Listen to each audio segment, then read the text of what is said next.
தலைமையிலே கேப்டனிடத்திலே எத்தனை மாவட்ட செயலாளர்கள் இன்றைக்கு நான் தேர்தலிலே போட்டியிட விரும்பவில்லை, இந்த கூட்டணியிலே போட்டியிட்டால் என்னுடைய குடும்பம் நடுத்தெருவிற்கு வந்துவிடும் என்று சொல்லி கட்டிய பணத்தை திரும்ப பெற்றிருப்பது உண்மையா இல்லையா?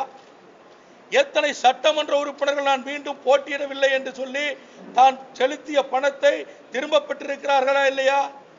இன்னும் மாவட்ட அளவிலே முக்கிய பொறுப்பிலே இருப்பவர்கள் எத்தனை பேர் இன்றைக்கு உங்களிடத்திலே போட்டியிட விரும்பவில்லை என்று சொல்லி இருக்கிறார்கள்?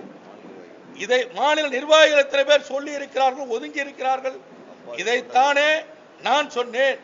அப்பாவி தொண்டர்கள் 1-2 பேரை பிடித்து வைத்துக் கொண்டு அவர்களை கொண்டு வந்து வேட்பாளராக நிறுத்துவதற்கு முயற்சி செய்கிறீர்களே, பலிகடாவாக்குகிறீர்களே, இது நியாயமா என்பதுதான் என்னுடைய கேள்வி. அதே சமயத்தில் இப்படி பணம் கேட்டு தேர்தலிலே நிற்கவில்லை என்று சொன்னவர்கள் எல்லாம் இப்பொழுது உங்களுக்கு நல்லவர்களாக தெரிகிறார்களா? அல்லது எங்களிடத்திலே தன்னுடைய கருத்துக்களை பல முறை ஆணித்தரமாக அழுத்தம் திருத்தமாக சொன்னவர்கள் எல்லாம் இன்றைக்கு வரவழைத்து அவர்களை வைத்து எங்களுக்கு எதிராக நீங்கள் பத்திரிகையிலே பேட்டி சொல்கிறீர்கள். எங்களிடத்தில் என்ன தவறு இருக்கிறது? இரண்டாவது, இப்பொழுது பொதுவாகவே ஏதோ பணத்தை பெற்றுக்கொண்டு யாருக்காகவோ நாங்கள் வேலை செய்வதை போன்ற ஒரு தோற்றத்தை உருவாக்க முயற்சி செய்கிறார்கள். நான் கேட்கிறேன், 5 ஆண்டு காலம் அதிமுக ஆட்சியிலே 9 சட்டமன்ற உறுப்பினர்கள் வெளியேறினார்கள். அதிமுக ஆட்சியிலே 9 சட்டமன்ற உறுப்பினர்கள் கடந்த காலத்திலே கட்சியிலிருந்து வெளியேறினார்கள். ஆனால் அன்றைக்கெல்லாம் ஒரு பேட்டி கொடுப்பதற்கு யாருக்காவது நீங்கள் அனுமதித்திருக்கிறீர்களா? ஆனால் இன்றைக்கு நாங்கள் உங்களுக்கு எதிரான ஒரு கருத்தை சொன்னவுடன் அந்த தாக்கம் கீழே இருக்கின்ற தொண்டர்கள் வரையிலும் செல்கிறது.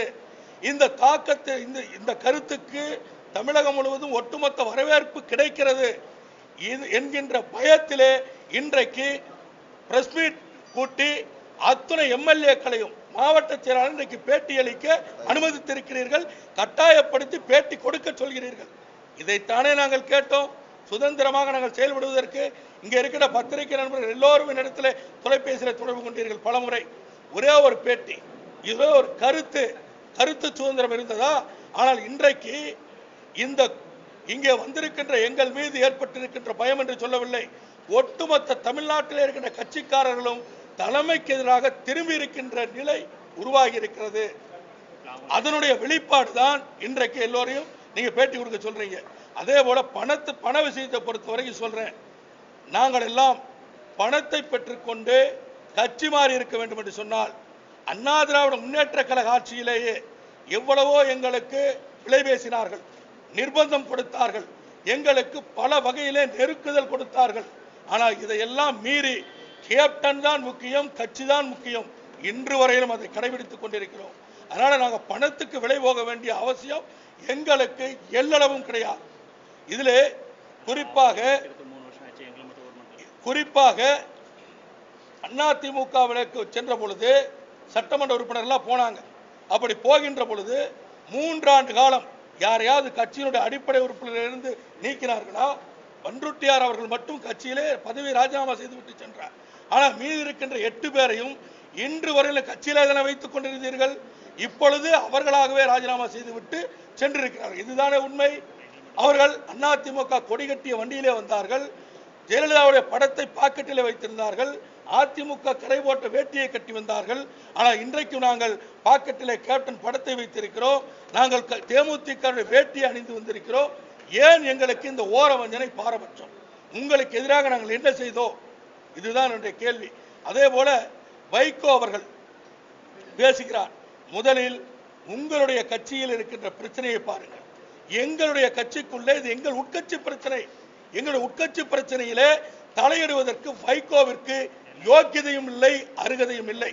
நான் கேட்கிறேன், இன்றைக்கு என்னை பார்த்து சொல்கிறாரே வைகோ, இது சுயநலமாக எடுத்த முடிவு, காசுக்காக எடுத்த முடிவு என்று நான் இதையே திரும்ப கேட்கிறேன். 1992 வைகோ திமுகவிலே இருந்து வெளியேறி எல்லோரையும் ஒன்றிணைத்தாரே, அன்றைக்கு ஜெயலலிதாவிடம் பணம் வாங்கி கொண்டுதான் திமுகவை நான் உடைத்தேன் என்று வைகோ ஒப்புக்கொள்வாரானால் நானும் அதற்கு உடன்படுகிறேன். ஒரு கருத்து, அவர் சொன்ன குற்றச்சாட்டை நான் ஒத்துக்கொள்கிறேன். ஏன் இப்படி? உனக்கு ஒரு நியாயம், உங்களுக்கு ஒரு பிரச்சனை வந்தா அதற்கு ஒரு நியாயம், எனக்கு ஒரு நியாயமா? எந்த இடத்துல நான் திமுகவிற்கு நான் போகிறேன் என்று நாங்கள் சொன்னோமா? இன்னும் சொல்கிறேன், தேமுதிகவிலிருந்து நீக்கினாலும் இந்த கரை வேட்டியை நான் கலட்ட மாட்டேன். இந்த கரை வேஷ்டியோட தான் இருப்பேன். கேப்டனுடைய படத்தை பாக்கெட்ல வச்சுட்டு தான் இருப்போம். இதுல எந்த மாற்று கருத்தும் எங்களுக்கு கிடையாது. இன்றைக்கும் தலைவர் கேப்டன் தான். கேப்டனுடைய அவருடைய கட்டுப்பாட்டிலே கட்சி இருந்திருந்தால் நிச்சயமாக இப்படி உங்களை எல்லாம் அழைத்து பேசியிருக்க மாட்டேன். முழுக்க முழுக்க எங்களுடைய அண்ணியின் கட்டுப்பாட்டுக்கு சென்று விட்டது. அவர்கள் தான் இன்றைக்கு இந்த கூட்டணிக்கு மிக மிக முக்கிய காரணமாக தனியாக சென்று வைகோ அவர்களை சந்தித்து அவர்களோடு பேசிதான் தலைவருக்கு பிடிக்காத இந்த கூட்டணியை உருவாக்கியது. இந்த நேரத்தில் பகிரங்கமாக குற்றம் சாட்டுகிறேன். தலைவருக்கு பிடிக்காத, தலைமையில் இருக்கிற நிர்வாகிகளுக்கு பிடிக்காத, தொண்டர்களுக்கு பிடிக்காத இந்த கூட்டணியை உருவாக்கியது எங்களுடைய மரியாதைக்குரிய அண்ணி. அவர்களால் தான் இன்றைக்கு இந்த இயக்கம் அதல பாதாளத்திற்கு சென்று கொண்டிருக்கிறது. இந்த இயக்கம் தமிழகம் முழுவதும் ஒரு மிகப்பெரிய அச்சத்தோடும் மிகப்பெரிய ஒரு தோல்வி அடையக்கூடிய சூழ்நிலையும் இருக்கிறது. இன்றைக்கு சவால் விட்டு சொல்கிறேன், இந்த கூட்டணியோடு இணைந்திருக்கின்றார் கேப்டன் அவர்கள் 10,000 வாக்குகளுக்கு மேலே ஒரு தொகுதியிலே பெற முடியாது. இதுதான் இன்றைக்கு இருக்கின்ற உண்மையான நிலை. இதைத்தான் நாங்கள் சொல்கிறோம். 10,000 வாக்குகள் பெறுவதற்கு ஒவ்வொரு வேட்பாளரும் 25 லட்சம் ரூபாய் செலவழிக்க வைக்கிறீர்களே. நான் கேட்பது, உங்கள் வீட்டு பிள்ளையாக இருந்தால் இப்படி அவர்களை பலி கொடுப்பீர்களா? அதற்கு மட்டும் அவர்கள் பதில் சொல்லட்டும். சார் ஒரு நிமிஷம், ஒவ்வொருத்தரா கேளுங்க, நான் சொல்றேன். எல்லாருக்கும் தயவு செஞ்சு சார், நேற்று நீங்க கேட்கின்ற பொழுது தெளிவா சொன்னேன். நாளை நாங்க எல்லாரும் பேசிட்டு தலைவர் மேல நம்பிக்கை இருக்குன்னு சொல்லிட்டு தான் போனோம். இன்னும் அந்த நம்பிக்கையை கைவிடவில்லை. நாங்கள் 10 பேர் இங்க இருக்கோம். எங்க 10 பேர் அடிப்படை உறுப்பினர் நீக்கியிருக்கார், பதவியில் இருந்து எடுத்திருக்கார். அதை பற்றி நாங்கள் கவலை கொள்ளவில்லை. இனியாவது கேப்டன் திருந்தட்டும். இனியாவது கட்சியை காப்பாற்றுவதற்கு தயவு செய்து திமுகவோடு போய் உடன்பாடு வைத்துக் கொண்டு கட்சியை காப்பாற்றட்டும். எங்களை நாங்களே அழித்துக் கொண்டிருக்கிறோம். கட்சியில இருந்து நீ வெளியேற்றிட்டார், அதை பற்றி கவலைப்படவில்லை. தமிழ்நாட்டு மக்கள் நலனுக்காகவும் கட்சியை காப்பாற்ற வேண்டும் என்று சொன்னால் திமுகவோடு தான் கேப்டன் கூட்டணி வைக்க வேண்டும்.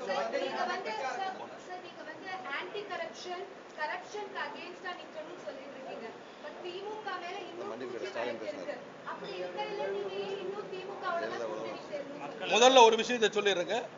கேப்டன் அவர்கள் இதையெல்லாம் சொன்னாரு, உண்மை ஒத்துக்கொள்கிறேன்.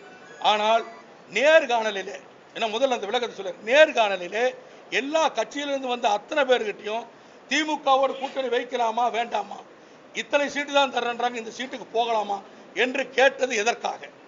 இரண்டாவது, கேப்டன் அவர்கள் ஒரு முடிவெடுத்ததுக்கு பிறகு திமுகவுடைய முக்கிய பிரமுகரை அவருடைய இல்லத்திற்கு இவரே சென்று சந்தித்து, நான் உங்களோடு வருவதற்கு தயாராகிவிட்டேன், நீங்கள் எதை பற்றியும் கவலைப்பட வேண்டாம், 200 நாட்கள் பொறுத்திருங்கள் என்று சொல்லிவிட்டு வந்தது உண்மையா இல்லையா?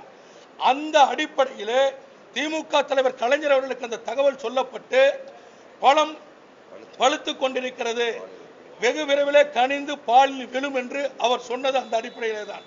இதெல்லாம் கேப்டன் எதற்காக செய்தார் சொன்னார் என்பதற்கு அவர் விளக்கம் சொல்ல வேண்டும். First point. இரண்டாவது, நீங்க கேட்ட கேள்விக்கிறேன். மரியாதைக்குரிய திமுக பொருளாளர் ஸ்டாலின் அவர்கள் நமக்கு நாமே பயணத்தில் வருகின்ற பொழுது சொன்னார், தெரிந்தோ தெரியாமலோ திமுக ஆட்சியிலே தவறுகள் ஏற்பட்டிருந்தால் அந்த தவறை திருத்திக் கொள்வதற்கு நாங்கள் தயாராக இருக்கிறோம் என்று அறிவித்திருக்கிறார். இது இரண்டாவது பாயிண்ட். மூன்றாவது பாயிண்ட், ஏற்கனவே ஜெயலலிதா மீது சொத்து குவிப்பு வழக்கு நடந்து கொண்டிருந்தது. அந்த சொத்து குவிப்பு நடந்து கொண்டிருந்த பொழுது கூட நாம் தேமுதிக அவரோடு கூட்டணி சேர்ந்தது எதற்காக? தமிழ்நாட்டு மக்களுடைய நலன். அந்த ஒண்ணுதான குறிக்கோளா அன்றைக்கு இருந்தது. அதே குறிக்கோளோடு சேருவோம். நமக்கு பலம் இருக்கிறது. மக்களுக்கு எதிராக அதிமுக ஆட்சியிலே மின் கட்டணம், பால் கட்டணம், பஸ் கட்டணம் உயர்த்தப்பட்ட போது எப்படி நாம் குரல் கொடுத்தோமோ அதே போல திமுக ஆட்சியிலே தவறு ஏற்படுகின்ற பொழுது தட்டி கேட்கலாம். இதுல என்ன தவறு இருக்கிறது? இதுதான் எங்களுடைய நோக்கம். இதைத்தான் தமிழக மக்களும் எதிர்பார்க்கிறார். சொல்லிட்டேன் சார், அதுக்கு விலக சொல்லிட்டேன்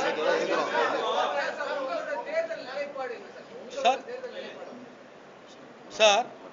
அதாவது நேற்றைக்கு இந்த நாங்க உங்களை சந்திச்ச பிறகு நீங்கள் வெளியிட்ட செய்தியினுடைய அடிப்படையில் தமிழகம் முழுவதும் இருந்து பல இடங்களிலே நாங்கள் மாவட்ட செயலாளர் எம்எல்ஏக்கள் மட்டுமல்ல, பல மாவட்டங்களிலே இருந்து அவைத்தலைவர், மாவட்ட பொருளாளர், துணை செயலாளர், ஒன்றியம், நகரம், பேரூராட்சி செயலாளர், கிளை செயலாளர் வரையிலும் பலரும் தொலைபேசியில் அழைத்து எங்களுக்கு ஆதரவு தெரிவித்திருக்கிறார்கள். எங்களை நேரிலே சந்திக்க வேண்டும், எங்கே வருவது என்றெல்லாம் எங்களிடத்தில் கேட்டுக்கொண்டிருக்கிறார்கள். நான் உங்களிடத்தில் நாளை வரையிலும் கேப்டன் அவர்கள் இதற்கு ஏதாவது முடிவெடுப்பார் சொல்லியிருந்தேன். அந்த அடிப்படையில் ஒரு நாள் பொறுமையாக இருங்கள், மீண்டும் நான் உங்களை நான் பேசுகிறேன் உங்களிடத்தில் என்று சொல்லியிருக்கிறேன்.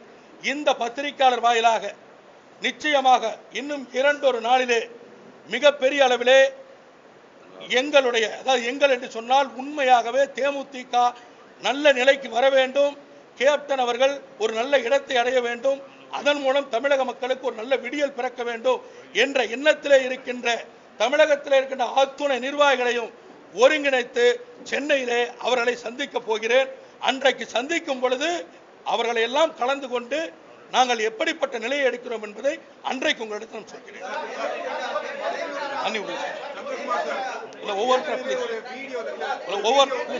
அங்க முடிச்சு வர பிளீஸ். ஒன்னு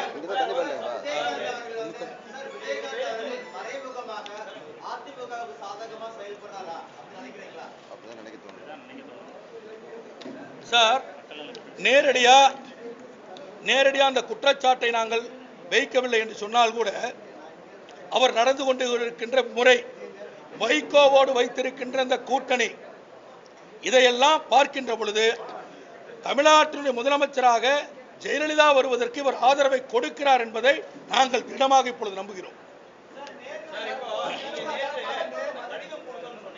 ஆமா ஆமா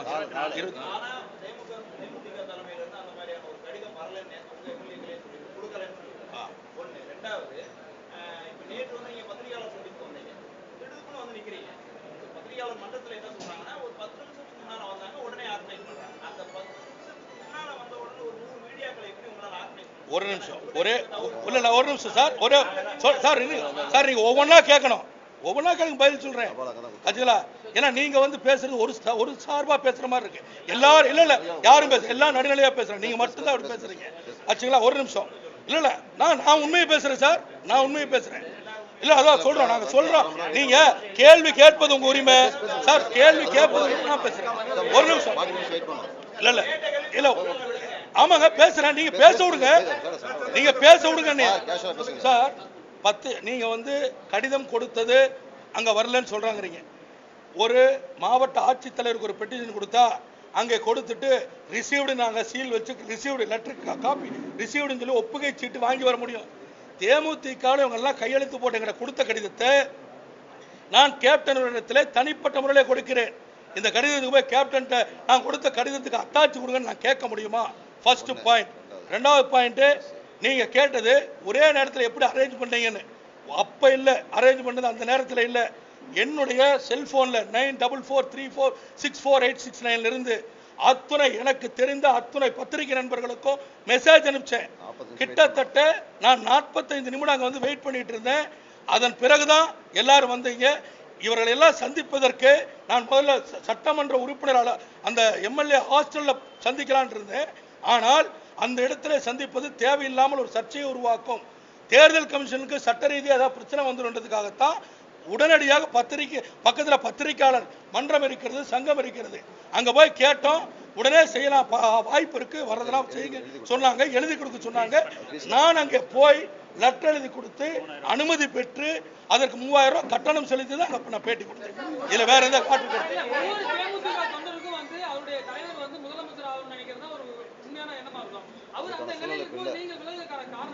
ஒரே நிமிஷம்.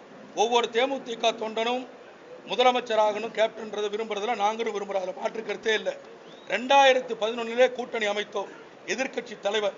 இந்த 2016 அதிகாரத்தில் பங்கு, 2021 தேமுதிகவில் கேப்டன் முதலமைச்சர். இதுதான் எங்களுடைய இலக்கு. இதை வந்து நாங்க பேசுகின்ற பொழுது பேசுறோம். ஆனால் எங்களுடைய இலக்கு இப்படி வச்சுதான் அவரும் ஏத்துக்கிட்டாரு. இன்னைக்கு நாம போய் ஜெயிக்க முடியாது, அவருக்கு தெரியும், நன்றாகவே தெரியும். இதெல்லாம் எங்கிட்ட வெளிப்படையா பலமுறை பேசியிருக்காரு. இது உண்மை, எங்ககிட்ட பேசினதெல்லாம் உண்மை. இதுக்கு வந்து நாங்க ஆதாரம் காமிக்க முடியாது. இதையெல்லாம் பேசியது உண்மை. பக்கத்தில் இருந்திருக்கோம் நாங்க.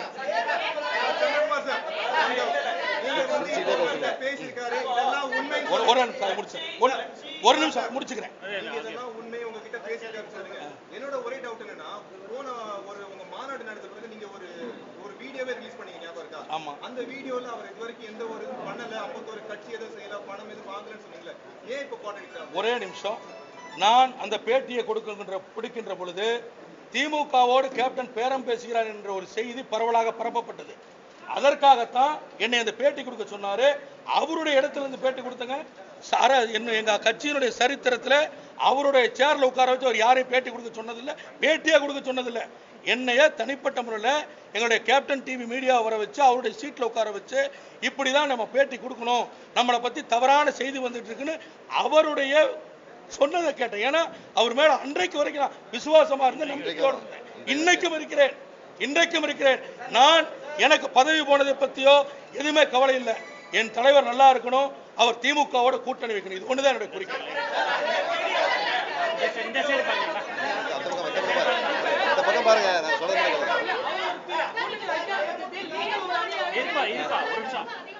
எல்லாருக்கும் வாய்ப்பு கொடுங்க, நீங்களே கேட்காதீங்க.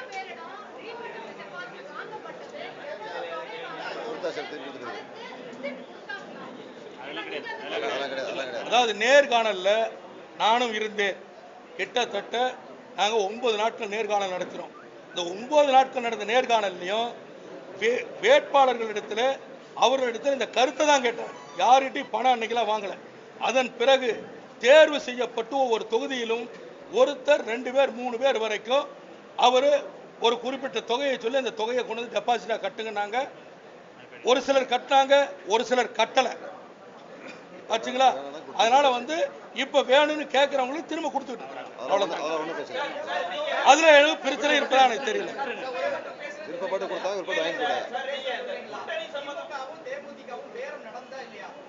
சார், திமுகவோடு கூட்டணி சேர வேண்டும் என்று எங்கள் தலைவர், நான் இன்னும் சொல்றேன், கட்சி அவர் சொன்னதான் நானும் சொல்லிட்டு இருக்கேன். நாங்க கட்சியில இருந்து யாரையும் போய் அவர் பேச சொல்லல.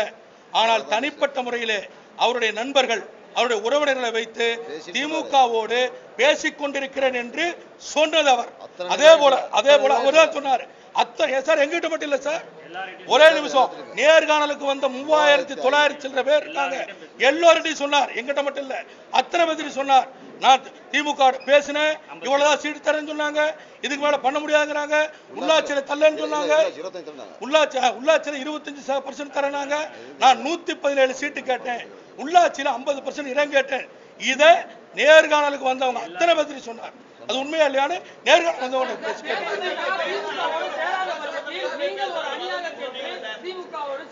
ஒரு நிமிஷம் சார், எங்களுடைய நிர்வாகிகள் எல்லாம் எங்களை தொடர்பு கொண்டிருக்காங்க. 2 நாட்கள் அவங்களை எல்லாம் கூப்பிட்டு சந்திக்க போறேன். சந்தித்ததற்கு பிறகு இதுக்கு முடிவு சொல்றேன். இப்ப சொல்ல முடியாது.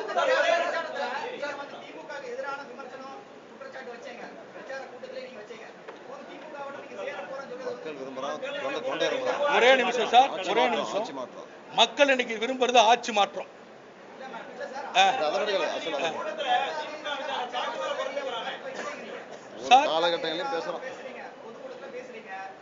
ஒரே நிமிஷம். எந்த பொதுக்கூட்டத்தில்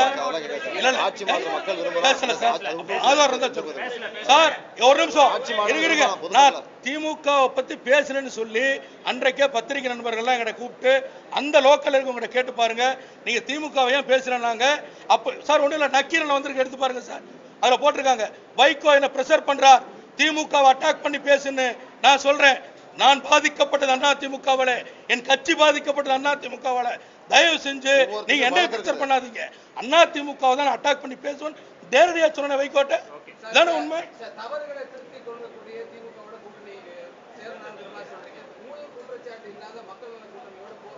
சார், ஊழல் குற்றச்சாட்டு இல்லன்னு யார் சொன்னா? இல்ல இன்னைக்கு சார், நீங்க ஊழல் குற்றச்சாட்டை விடுங்க. இந்த கூட்டணிக்கு, இந்த கூட்டணி உருவானதற்கு காரணமே ஜெயலலிதா. இது அதிமுக பி டீமா செயல்படுது. இதுக்கு மிகப்பெரிய ஒரு தொகை, நான் அமௌண்ட் சொல்ல விரும்பல, வைகோ மூலியமா எல்லாத்துக்கும் கொடுக்கப்பட்டிருக்குன்னு சொல்லி ஒரு குற்றச்சாட்டு பூரா எல்லாம் பட்டி தொட்டி எங்க கிராமத்துல போய் கேளுங்க இருக்கு. அப்படி இருக்கின்ற பொழுது அந்த கூட்டணியில் இருக்க வைகோ மேலேயோ அல்லது மற்றொரு மேலேயோ இல்லைன்னு சொல்றதை நாங்க எப்படி ஏத்துக்க முடியும்? இப்ப கேப்டன் ஏன் இங்க சேர்ந்தார், அதுக்கு பதில் சொல்லுங்க. கேப்டன் அதெல்லாம் சொன்னேன். வைகோ 1500 கோடி ரூபாய் வாங்கியதாக சொல்லப்படுகிறது. அதிமுகவுக்கு புரோக்கரா செயல்படுறாரு சொல்றாங்க. வைகோ உண்மை என்று சொன்னால் சந்திரகுமார் மேல வைகோ சொல்ற குற்றச்சாட்டை நான் ஏத்துக்கிறேன். ஆமா ஆமா அதுதான் சார் சொல்றேன். அதாவது இல்ல தலைவர் சொல்லக்கூடிய தொண்டன் ஏத்துக்கணும் இல்லன்றது இல்ல, மாற்று கருத்து கிடையாது. ஆனால் இதான் சொல்றேன், ஏங்க நீங்க கேட்டீங்கன்னா பதில் சொல்றேன். இல்ல தலைவர் சொன்னதை இல்ல இல்ல சார் தலைவர் சொன்னதை தொண்டர்கள் ஏத்துக்கணுங்க. இதுதான் மரபு, இதான் ஒரு கட்சியில கட்டுப்பாடு. ஆனால் தொண்டர்கள் என்ன கருத்தை சொல்கிறார்களோ அந்த முடிவை தலைவர் எடுக்கணும். அத போய் அவர்கிட்ட கேளுங்க, ஏன் எடுக்கணும் அவர்கிட்ட கேளுங்க.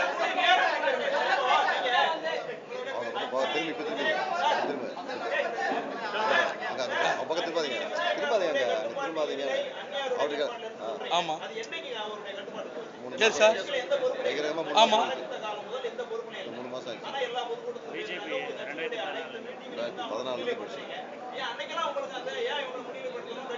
சார் ஒரு நிமிஷம் நீங்க கேட்கறதுல உண்மைதான், நீங்க கேட்கறது உண்மை.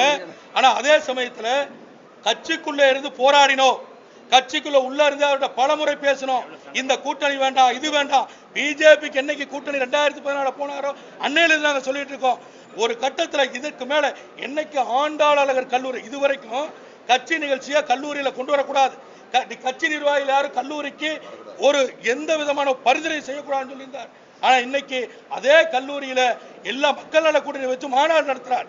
அப்ப இதற்கு மேல இவர் முழுமையா அன்னியுடைய கட்டுப்பாட்டுக்கு போயிட்டாருன்றதை நாங்க முடிவெடுத்தோம். அதுக்கப்புறம் தான் நாங்க வெளியே வந்தோம்.